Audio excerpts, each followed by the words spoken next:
Barka da zuwa Hausa Hot YouTube channel.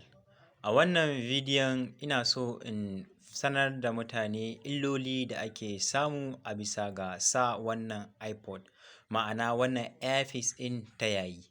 Wannan earpiece ɗin ta yayi da ake kira ipod, wato tana da wasu illoli da dama sosai wacce tana cutar da ji na kunne na jikin ɗan adam.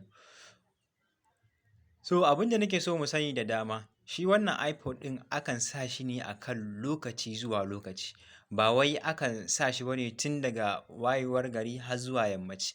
Idan ka kasance mai sa wannan ipod ɗin tun daga safe zuwa yammacin gari, wa'innan illolin da zan ambato za su iya faruwa da kai ko kuma za su iya kasancewa da kai.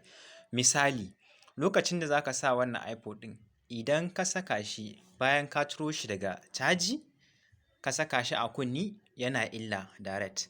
So abin da za ka yi lokacin da ka ciro ipod ɗin daga cikin caji, sai ka ɗan bashi wasu mintoci kamar minti 2 zuwa 3 ya ɗan salance daga yayin zafin da ya samu na batir. Idan ba haka ba, in ka sa shi akwai wasu radiation da ke kasancewa a cikin kunnen ɗan adam, wanda shi wannan ipod ɗin yana illatar da ji na kunne na jikin ɗan adam. Sa'annan a lokacin da mutum za ya kwanta bacci, don Allah kada ya sa ipod a kunnensa ya kwanta bacci, saboda wannan radiation ɗin da ke cikin wannan ipod ɗin, saboda ta ɗauki wasu sinadarai na batir, tunda ba direct bane yake zuwa, akwai batira a cikin shi, su ma wa'innan abubuwan nan suna taimakawa wajen haddasa samun cuta da ake yi a cikin kunne.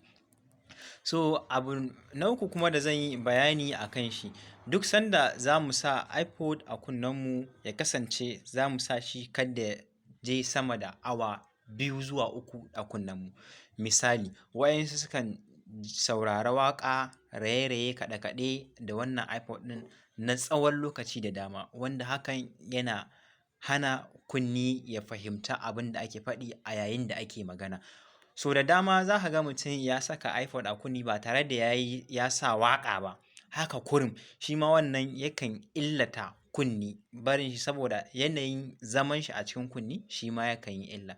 Don Allah 'yan uwana, mu kasance masu amfani da ipod a yanda ya kamata, ba a ringa amfani da shi a kowane lokaci ba, saboda sabida dama za ka ga waɗansu suna sa shi ne saboda fashion, kuma hakan ba wai an yi shi bane saboda fashion, an yi shi ne saboda ƙaramin fahimtar da za a samu a cikin kunni ba tare da an sa earpiece mai igiya ba. Idan wannan shine zuwanka channel ɗina na farko, dan Allah ina buƙatan ka yi subscribing, sa'annan ka danna notification domin duk sanda na ɗora bidiyo za ka samu dama ka kalla. Na gode. Thank you.